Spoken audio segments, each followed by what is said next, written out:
എൻ്റെ പേര് ജോണി. ഞാൻ നിലമ്പൂരിൽ നിന്ന് വരുന്നു.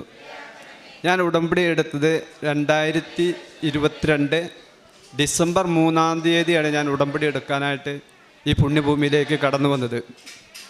യാദൃശ്ചികമായിട്ട് ഞാൻ ഇവിടെ വന്നു. പക്ഷെ എനിക്കന്ന് ഉടമ്പടി എടുക്കാൻ പറ്റിയില്ല, സമയം വൈകിയതുകൊണ്ട്. ഞാനും എൻ്റെ ഒരു സഹോദരിയും കൂടിയാണ് വന്നത്. അപ്പോൾ ഇവിടെ വന്നപ്പോൾ 12:30 കഴിഞ്ഞു. ഞങ്ങൾക്ക് ഉടമ്പടി എടുക്കാൻ പറ്റിയില്ല, സമയം വൈകി. 736-ാമത്തെ ടോക്കൺ വരെ വന്നു, എനിക്ക് കിട്ടിയില്ല. എൻ്റെ ആയപ്പോൾ ഇന്ന് ഉടമ്പടി ഇല്ല എന്ന് പറഞ്ഞു. ഇനി നാളെയുള്ള ഉടമ്പടി.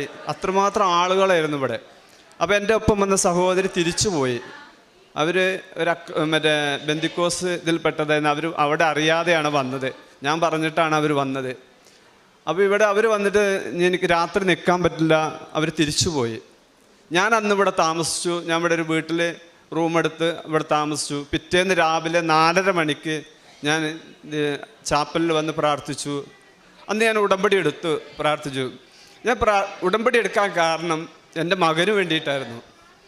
അവൻ ജോലിക്ക് വേണ്ടി ഒരുപാട് കഷ്ടപ്പെട്ടു.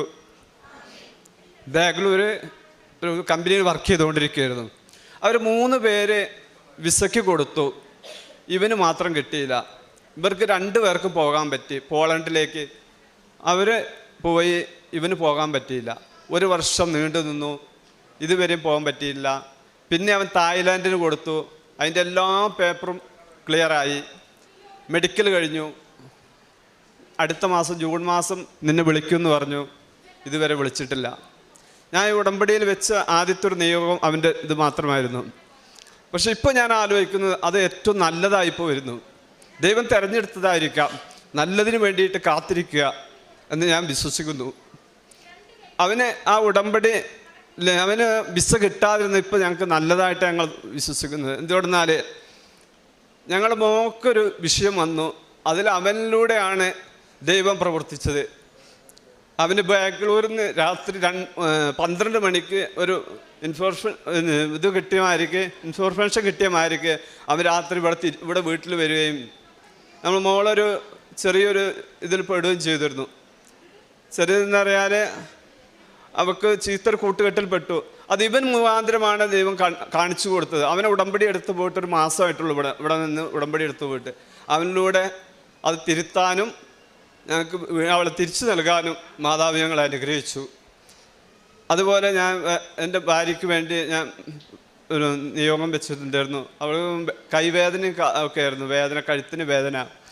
ഒരു ദിവസം പല്ലുവേദന വന്ന് രാത്രി 2 മണിയായപ്പോൾ ഈ സൈഡ് ഫുള്ള് മരച്ചുപോയി. നമ്മൾ സ്റ്റോക്ക് വന്ന അതേമാതിരിക്ക് മരച്ചുപോയി. ഇവിടെ തൊട്ടാലൊന്നും അറിയില്ലായിരുന്നു. രാത്രി 2 മണി കഴിഞ്ഞപ്പോൾ എന്നെ വിളിച്ചു, ചേട്ടാ എനിക്ക് ഇവിടെ നിന്ന് മരച്ചിരിക്കുകയാണ്, എനിക്കൊന്നും അറിയണില്ല എന്ന് പറഞ്ഞു. അതിന് ഞാൻ വേഗം എണിച്ചു, ഉടമ്പടി തൈലെടുത്തു, വെഞ്ചരിച്ച് ഉടമ്പടി തൈലെടുത്ത് കുരിശ് വരച്ചിട്ട് വിശ്വാസ പ്രമാണം ചൊല്ലി തേച്ചു കൊടുത്തിട്ട് കുറച്ച് കഴിഞ്ഞ് ഞങ്ങൾ ഒരു 2-2:30 കഴിഞ്ഞപ്പോൾ ഞാനൊന്ന് ഹോസ്പിറ്റലിൽ പോകാൻ. എനിക്കൊരു അനുഭവമുണ്ട്. എൻ്റെ അമ്മ സ്റ്റോക്ക് വന്നത് ഇങ്ങനെ വന്നിട്ടായിരുന്നു, ഈ പല്ലുവേദനമാർക്ക് വന്നതായിട്ടാണ് അനുഭവപ്പെട്ടത്. അയ്യോ ഭാഗം ഫുള്ള് സ്റ്റോക്കായിപ്പോയി. ആ ഒരു അനുഭവം വെച്ചുകൊണ്ട് അപ്പോൾ ഞങ്ങൾ പറഞ്ഞു പെട്ടെന്ന് നമുക്ക് ഹോസ്പിറ്റലിൽ പോകാം.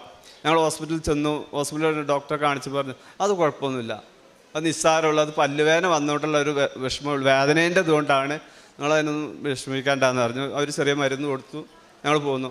പിന്നെ ഞങ്ങൾ ആ ഉടമ്പടി തൈലം ഉപ്പും തേനും മാത്രം ഉപയോഗിച്ച് ഇപ്പോൾ പൂർണ്ണമായിട്ട് അത് മാറി. പിന്നെ അതുമാതിരി ഞാൻ എൻ്റെ ഒരു സഹോദരിക്ക് വേണ്ടിയിട്ടാണ് ഞാൻ ഒരു ഉടമ്പടി വെച്ചത്. നമ്മുടെ വന്നു എന്ന് പറഞ്ഞില്ലേ, അവൾക്ക് വേണ്ടി ഒരു ഉടമ്പടി വെച്ചിരുന്നു. അവൾ ഭർത്താവ് മരിച്ചു പോയതായിരുന്നു. അപ്പോൾ അവർക്ക് അവരുടെ കുടുംബസ്വത്ത്, ഭർത്താവിൻ്റെ വക കുടുംബസ്വത്ത് 6 സെൻറ്റ് സ്ഥലം, നല്ല ടൗണിൽ 6 സെൻറ്റ് സ്ഥലം വീടും പിന്നെ ഒരു കട റൂമും ഉണ്ടായിരുന്നു. അത് ഇവൻ മരിച്ചതിന് ശേഷം ഇവൻ്റെ സഹോദരൻ ജ്യേഷ്ഠൻ ഇതായിട്ട് ഇവരുടെ മേലിലേക്ക് അത് മാറ്റി, വില്ലേജിൽ നിന്ന് മാറ്റി ഇവർക്ക് കൊടുക്കാതെ ഈ സ്ഥലം അവർ കൈയടക്കി വെച്ചിരുന്നു. അപ്പോൾ ഇതിന് ഞങ്ങൾ ഉടമ്പടിയിൽ ഞാൻ നിയോഗമായിട്ട് ഇത് വെച്ചിരുന്നു, ഇതുവരെയും പ്രാർത്ഥിച്ചുകൊണ്ടിരിക്കുന്നു. ഇപ്പം അത് കോടതി മുഖാന്തരം ഇടപെട്ട് ഇവർക്കത് കൊടുക്കാൻ തീർപ്പായിട്ടുണ്ട്. ഇനി അളന്ന് തിരിച്ച് ഇത് കൊടുക്കണമെന്ന് മാത്രമേ ഉള്ളൂ. പിന്നെ വേറൊരു നിയോഗം, ഞങ്ങളുടെ പറമ്പിൽ ഒരു 26 തേക്ക് കൊടുക്കാണ്ടായിരുന്നു. 3 അടി വഴിയുള്ള ഈ പറമ്പിട്ട് പോകാം. കുറേ ആൾക്കാർ വന്നു കാണും, വില കാണില്ല, എല്ലാവരും പകുതി വിലയും കൂടെ കാണുള്ളായിരുന്നു. അതിൽ ഞങ്ങൾ ഉടമ്പടി എടുത്തതിന് ശേഷം ഉപ്പ് കൊണ്ട് പറമ്പിൽ വെഞ്ചരിച്ച് വിശ്വാസ പ്രമാണം ചൊല്ലി ഉപ്പിട്ടതിന് ശേഷം നമ്മൾ ഉദ്ദേശിച്ചതിനേക്കാളും വില, നമ്മൾ വിചാരിച്ചിട്ടില്ല അത്ര വില. ഞങ്ങൾ ഒരു 2 ലക്ഷം രൂപയൊക്കെ ഞങ്ങൾ വിചാരിച്ചിട്ടുള്ളൂ. പക്ഷേ 2.5 ലക്ഷം രൂപയ്ക്ക് ഞങ്ങളെ മരം വിൽക്കാനും ആ മരം വിറ്റ് 50,000 രൂപ അപ്പം തന്നെ ഞങ്ങൾക്ക് അഡ്വാൻസും തന്നു. അതിനുശേഷം ഈ മരം വിറ്റതിന് ശേഷം ഈ മരം കൊണ്ടുവരണമെങ്കിൽ ഒരാളെ പറമ്പിൽ കൂടെ കൊണ്ടുവരണം, അല്ലാതെ കൊണ്ടുവരാൻ പറ്റില്ല. ആനേനെ കൊണ്ട് വലിപ്പിക്കണം, അല്ലെങ്കിൽ വണ്ടി കൊണ്ട് വലിപ്പിക്കണം, അല്ലാതെ കൊണ്ടുവരാൻ പറ്റില്ല. ദൈവാനുഗ്രഹം എന്ന് പറയട്ടെ, ഞങ്ങൾ ഉപ്പിട്ടതിന് ശേഷം ആ പറമ്പിൽ ഇവർ എടുത്ത ടീമിന് വേറൊരു ടീം വന്നിട്ട് 6 അടി പീസ് മാത്രം മുറിച്ചു കൊണ്ടുപോകാനുള്ള പീസായിട്ട് മുറിച്ച് തലചുമടായിട്ട് ഏറ്റിക്കൊണ്ടുപോകാനുള്ളൊരു അവർക്കൊരു കച്ചവടം കിട്ടി. അങ്ങനെ ഞങ്ങളും അറിഞ്ഞില്ല, പറമ്പ് വരെ അറിഞ്ഞില്ല ആ മരം കൊണ്ടുപോയത്. അത്രയ്ക്ക് സുരക്ഷിതമായിട്ട് ഒരു പോറൽ പോലും മറ്റൊരാൾക്ക് വരാതെ ആ മരം കൊണ്ടുപോയി. അത് ഞങ്ങൾ വലിയൊരു പരിശുദ്ധ അമ്മയുടെ മുന്നിൽ വെച്ച് ഒരു സാക്ഷ്യമായിട്ട് ഞങ്ങളത് കരുതുന്നു. അമ്മ ഞങ്ങൾക്ക് തന്ന വലിയൊരു അനുഗ്രഹമാണ്. പിന്നെ മോൾക്ക് വേണ്ടിയിട്ട് പറഞ്ഞ് മോള് നെഞ്ചുവേദന ഹോസ്പിറ്റലിൽ നിൽക്കുമ്പോൾ അവൾക്ക് പെട്ടെന്നൊരു നെഞ്ചുവേദന അസ്വസ്ഥത ഉണ്ടായി. അത് ഞങ്ങളോടൊന്നും പറഞ്ഞില്ല ആദ്യം, നെഞ്ചുവേദന ഉണ്ടായി എന്നൊന്നും. കൈയും കാലും കുഴയുക, തളർന്ന മാരിക്കൊക്കെ ആയി. അതിവിടെ ഹോസ്പിറ്റലിൽ പോയി കാണിച്ച് ECG എടുത്തു. അപ്പോൾ മരുന്ന് കൊടുത്തു, കുഴപ്പമൊന്നുമില്ല അറിഞ്ഞു. പിന്നെ ഇനി ഉണ്ടാകുകയാണെങ്കിൽ ഒരു കാർഡിയോളജി ഡോക്ടറെ കാണിക്കണമെന്ന് പറഞ്ഞിരുന്നു. ഒരു 2 ദിവസം കഴിഞ്ഞ് വീട്ടിൽ വന്നു. വന്നപ്പോഴാണ് ഞങ്ങളോട് പറയണത്, പപ്പ ഞങ്ങൾക്ക് ഇങ്ങനെ എനിക്കൊരു ബുദ്ധിമുട്ടുണ്ടായി എന്നുള്ളത്. അതിന് പിറ്റേന്ന് തന്നെ ഞാൻ അപ്പം തന്നെ എന്ത് ചെയ്തു, ഉപ്പും തേനും കൊടുത്തു. അമ്മേനോട് പ്രാർത്ഥിച്ചു, അമ്മേ ഒരാപത്തും വരുത്തരുത് അമ്മയെന്ന് പറഞ്ഞ് പ്രാർത്ഥിച്ചിരുന്നു. അതിനുശേഷം ഞങ്ങൾ പിറ്റേന്ന് കാർഡിയോളജി ഡോക്ടറെ കൊണ്ടുപോയി കാണിച്ചു. ഇവർക്ക് 4 വയസ്സ് പ്രായമായപ്പോൾ നമ്മളെ ചെസ്റ്റിന് ഒരു ഡോക്ടറെ കാണിച്ചു. അവർക്ക് പനി വിട്ടുമാറാത്ത. അന്ന് ആ ഡോക്ടർ ഒരു എക്കോ എടുക്കാൻ പറഞ്ഞിരുന്നു. അന്ന് എക്കോ എടുത്തപ്പോൾ നമ്മൾ ചില ആൾക്കാർക്കൊക്കെ ഉള്ളതാണ്, ബ്ലഡ് പമ്പ് ചെയ്യുമ്പോൾ കുറച്ച് ഔട്ടാവും, ഒരു ചെറിയ സുഷിരം. അപ്പോൾ അങ്ങനെ ആ എക്കോയുടെ റിസൾട്ട് ഞങ്ങളുടെ കയ്യിലുണ്ടായിരുന്നു.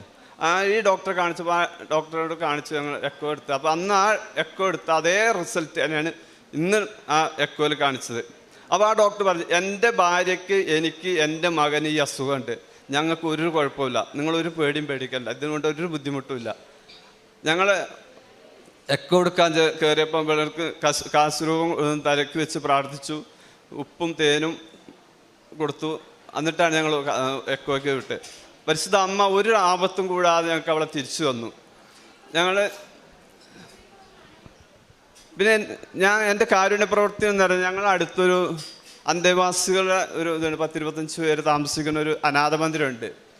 ഞാൻ ഇടയ്ക്ക് പോവും, അവരോട് വർത്തമാനം പറഞ്ഞ് കുറച്ച് നേരം ഇരിക്കും. ഞങ്ങൾ ചെല്ലുന്നത് അവർക്ക് ഭയങ്കര ഇഷ്ടമാണ്. ഒരു സിസ്റ്റേഴ്സ് നടത്തണം. ഒരു പ്രാവശ്യം അവർക്ക് ഭക്ഷണം കൊടുത്തു. അതുപോലെ നമ്മളടുത്ത് കുറേ ക്യാൻസർ രോഗികളുണ്ട്, അവരെ കാണാൻ പോവും. അവർക്ക് ഞങ്ങളെ കഴിയുന്നതൊക്കെ കൊടുക്കും. വിശുദ്ധ ബലിക്ക് ഞായറാഴ്ച എന്നൊരു ദിവസം ഉണ്ടെങ്കിൽ 7:30-ക്കാണ് ഞങ്ങൾക്ക് പ്രഭാത പ്രാർത്ഥന. 7 മണിയാകുമ്പോൾ പള്ളിയിൽ ഞങ്ങളെത്തും.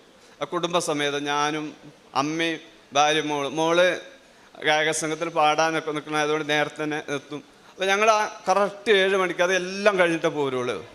അത് ചെറുപ്പം മുതലെന്നല്ല, അതേ മുതലുള്ളത് അതിപ്പോഴും അത് തുടർന്ന് ഒന്നോടെ ഇപ്പോൾ ഉടമ്പടി എടുത്തതിന് ശേഷം ഒന്നോടെ കൂടുതലായി. പിന്നെ കൃപാസന പത്രം കൊടുക്കുന്നത് ഞാനൊരു ഓട്ടോറിക്ഷ സ്റ്റാൻഡിൽ ഓടുന്ന ഒരു ഓട്ടോറിക്ഷ ഡ്രൈവറാണ്. ഞങ്ങൾ ഓട്ടോറിക്ഷ നമ്മളെ സ്റ്റാൻഡിലല്ല, പുറത്ത് സ്റ്റാൻഡുകളിൽ കൊടുക്കും. അതേമാതിരിക്ക് ഈ ഹിന്ദുക്കൾക്കാണ് കൂടുതൽ ഞാൻ കൊടുക്കാൻ നോക്കും. ഹിന്ദുക്കൾക്ക് കൊടുക്കാം. അവരോടൊക്കെ അങ്ങനെ പറയും. ഞങ്ങളുടെ അടുത്ത് മാവേലി സ്റ്റോറിൽ 2-3-4 അവരോടൊക്കെ പറയും. അപ്പോൾ അവർ പോരണം എന്നൊക്കെ പറഞ്ഞ് ഭയങ്കര ഇതിൽ നിൽക്കുമായിരുന്നു. അപ്പോൾ അവർക്കൊക്കെ കൊടുക്കും. പിന്നെ ഹോസ്പിറ്റലിൽ കൊണ്ടുപോയി കൊടുത്തു, റെയിൽവേ സ്റ്റേഷനിൽ കൊടുക്കും.